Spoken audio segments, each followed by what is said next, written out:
السلام علیکم ورحمۃ اللہ وبرکاتہ۔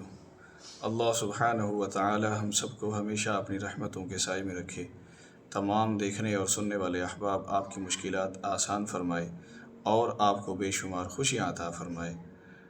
مولانا صاحب سے ہم آج جانیں گے، یہ ماشاءاللہ الحمدللہ یہ رمضان المبارک کا مہینہ، یہ مبارک مہینہ گزر رہا ہے اور یہ ختم ہونے کو ہے۔ یہ صبر کا مہینہ ہے، شکر کا مہینہ ہے۔ مولانا صاحب سے ہم جانیں گے کہ ہمیں تھوڑا سا صبر پہ فضیلت سنائیں اور اس کے اجر و ثواب کے متعلق بھی ہمیں آگاہ کریں۔ نحمده ونصلي على رسوله الكريم اما بعد فاعوذ بالله من الشيطان الرجيم بسم الله الرحمن الرحيم يا ايها الذين آمنوا استعينوا بالصبر والصلاة ان الله مع الصابرين وقال النبي صلى الله تعالى عليه وسلم الصبر عند صدمة الأولى صدق اللہ العظیم وصدق رسولہ النبی الکریم۔ یہ صبر یہ ایسا موضوع ہے کہ جس کے لیے قرآن کریم کا کوئی ایک مقام نہیں، متعدد مقامات پر صبر کا حکم اور صبر کی فضیلت اور صبر کرنے والے لوگوں کے واقعات جا بجا قرآن کریم میں موجود ہیں۔ جو آیت مبارکہ ہم نے تلاوت کی ہے، اس آیت مبارکہ میں اللہ رب العزت ایمان والوں کو حکم فرما رہے ہیں کہ یا ایھا الذین آمنوا، اے ایمان والو، استعینوا، تم مدد طلب کرو، مدد مانگو، بالصبر، اللہ تعالیٰ کی مدد طلب کرنے میں جو سب سے پہلی چیز اللہ تعالیٰ نے خود ذکر فرمائی ہے وہ صبر ہے۔ اور صبر کا معنی کیا ہے؟ صبر کا معنی ہے رک جانا، اپنے آپ کو روک لینا، ٹھہر جانا، یعنی کسی مصیبت، کسی تکلیف اور کسی بھی ناگوار چیز پر فوراً رد عمل نہ دینا اور فوراً واویلا نہ کرنا، بلکہ اس تکلیف اور اس مصیبت کے اوپر ٹھہر جانا، اس کو صبر کہتے ہیں۔ اور جو حدیث پاک ہم نے تلاوت کی ہے اس میں کیا ہے کہ الصبر عند صدمۃ الاولی، جناب نبی کریم صلی اللہ علیہ وسلم فرما رہے ہیں کہ صبر کس چیز کا نام ہے؟ فرمایا کہ جس وقت مصیبت پہنچے، عین مصیبت پہنچنے کے وقت جو آدمی ٹھہر جاتا ہے، صبر کر جاتا ہے، رک جاتا ہے، یہ ہے اصل صبر۔ کیونکہ وقت کے گزرنے کے ساتھ کوئی بھی صدمہ ہو تو وہ ہلکا ہو جاتا ہے۔ ہاں جی، اصل صبر کیا ہے؟ اصل صبر یہ ہے کہ انسان عین جس وقت اس کو کوئی تکلیف، کوئی صدمہ پہنچا ہے تو اس وقت آدمی ذرا اپنے آپ کو روک لے، سنبھال لے، اس کا نام صبر ہے۔ ہاں جی، مصیبت کے وقت انسان پہلے تو واویلا کرے، جزا فضا کرے، اللہ تعالیٰ کا شکوہ اور بندوں کا شکوہ کرے، بعد میں صبر کر جائے، اس کو صبر نہیں کہتے۔ ہاں جی، صبر ہے کہ الصبر عند صدمۃ الاولی، جس وقت مصیبت پہنچی ہے اس وقت آدمی ٹھہر جائے، رک جائے، صبر کر جائے۔ فائدہ کیا ملے گا اس کا؟ بہت زیادہ فوائد ہیں۔ قرآن کریم میں یہ جو آیت ہم نے پڑھی ہے، استعینوا بالصبر، اللہ تعالیٰ کی جو مدد اترتی ہے وہ آزمائش کے بعد، تکلیفوں کے بعد صبر کرنے کے پر اترتی ہے۔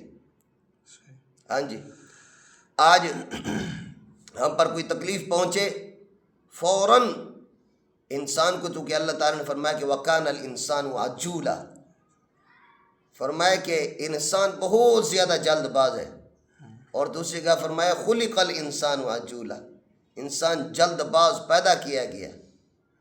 اور ایک حدیث میں یہ بھی ہے کہ العجلۃ من الشیطان، جلد بازی یہ شیطان کے عمل میں سے ایک ہے، اس لیے اس کے مقابلے میں صبر ہے۔ قرآن کریم کی 6666 آیات ہیں۔ سیدنا امام شافعی رحمہ اللہ فرماتے ہیں، فرمایا کہ اللہ تعالیٰ نے انسان کی ہدایت کے لیے، رہنمائی کے لیے قرآن کریم کے 6666 آیات نازل فرمائی ہیں، اور ایک حکم کو اللہ تعالیٰ نے مختلف مواقع کے اوپر بار بار بیان فرمایا ہے۔ ہم اسی صبر کو لے لیں، قرآن کریم میں جا بجا اللہ تعالیٰ نے صبر کا حکم دیا ہے، لیکن سیدنا امام شافعی رحمہ اللہ فرماتے ہیں کہ قرآن کریم کی ایک آیت ہے جس کی صرف ایک سورت ہے جس کی صرف 3 آیتیں ہیں، اس سورت کا نام ہے سورہ عصر۔ اللہ نے چاہا تو کبھی اس سورہ عصر پر بھی انشاءاللہ ہم اس کی تفسیر میں گفتگو کریں گے۔ تو اس وقت صرف اس کی جو ایک آیت کا ایک حصہ ہے وَتَوَاصَوْا بِالصَّبْرِ، تو اس میں بھی اللہ تعالیٰ فرما رہے ہیں کہ یعنی کامیاب لوگ وہ ہیں جن کی اور صفات میں سے ایک صفت یہ بھی ہے کہ وہ صبر کی تلقین کرتے ہیں مصائب کے اوپر، حالات کے اوپر۔ جب حالات آتے ہیں انسان کے اوپر تو کامیاب لوگوں کی علامات میں سے ایک علامت یہ ہے کہ وہ خود بھی صبر کرتے ہیں اور دوسروں کو بھی صبر کی تلقین کرتے ہیں۔ امام شافعی رحمہ اللہ فرماتے ہیں اگر اللہ تعالیٰ صرف قرآن کریم کی یہی ایک سورت اتار دیتے، انسانیت کی ہدایت کے لیے یہ ایک سورت کافی تھی، لیکن یہ اللہ تعالیٰ کا کرم احسان ہے کہ اللہ نے 6666 آیات نازل فرمائی ہیں۔ اور دوسری جگہ قرآن کریم میں آتا ہے، فرمائے کہ ان اللہ مع الصابرین، اگر انسان یہ چاہتا ہے کہ اللہ کی معیت مجھے حاصل ہو جائے، معیت یعنی مدد، نصرت، تو وہ کیا کرے؟ صبر کرے۔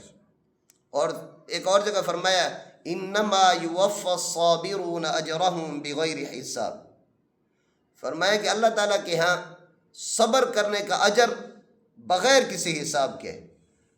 اور آپ ذرا خود سوچیں کہ جس چیز کو اللہ تعالیٰ کی ذات فرمایا کہ بغیر حساب، یعنی اللہ تعالیٰ جس کو بغیر حساب کہیں، انسانوں کا حساب تو ویسے محدود ہے اور اللہ کا حساب لا محدود، جس کی کوئی انتہا نہیں ہے، تو پتہ نہیں وہ ہوگا کتنا۔ اور ایک اور جگہ اللہ تعالیٰ فرماتے ہیں قرآن کریم میں وَجَزَاهُم بِمَا صَبَرُوا جَنَّةً وَحَرِيرًا، فرمایا کہ صبر کرنے والوں کا بدلہ کیا ہے؟ جنت ہے، اور وہ حریرہ ریشم کا لباس اللہ پہنائیں گے صبر کرنے والوں کو۔ اور ایک جگہ فرمایا کہ والذین صبروا ابتغاء وجہ ربہم، فرمایا کہ جو لوگ صبر کرتے ہیں محض اللہ کی رضا کو چاہنے کے لیے، یعنی کسی آدمی نے ان کو کوئی ایسا ناگوار جملہ کہہ دیا، اب اگر یہ بدلہ لینا چاہتے تو لے سکتے تھے، لیکن انہوں نے کیا کیا؟ اللہ کی رضا کی خاطر صبر کیا۔ فرمایا کہ بس جس نے اللہ کی رضا کی خاطر صبر کیا اللہ کو پانے کے لیے، تو اللہ فرمایا کہ ان اللہ مع الصابرین، اللہ صبر کرنے والوں کے ساتھ ہے۔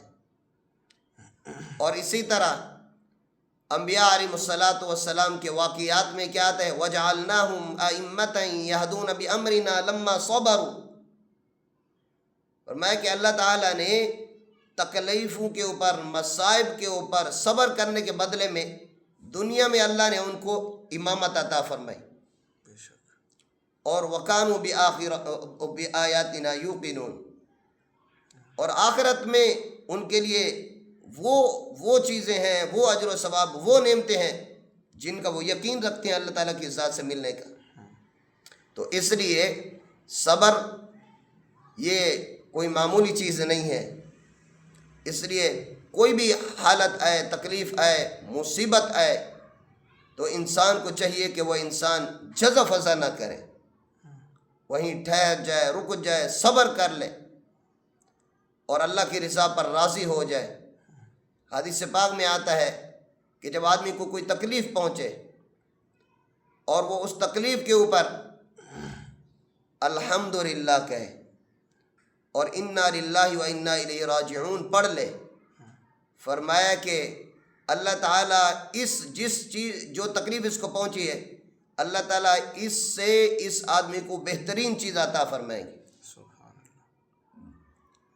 اس لیے ہم ہر حال میں حالات زندگی کا حصہ ہے، اور یہ بھی قرآن کریم میں اللہ تعالیٰ انسان کو آزمائش میں ڈالتے ہیں، صرف یہ دیکھتے ہیں کہ یہ میرے بھیجے ہوئے حالات پر صبر کرتا ہے یا نا شکری نا صبری واویلا کرتا ہے۔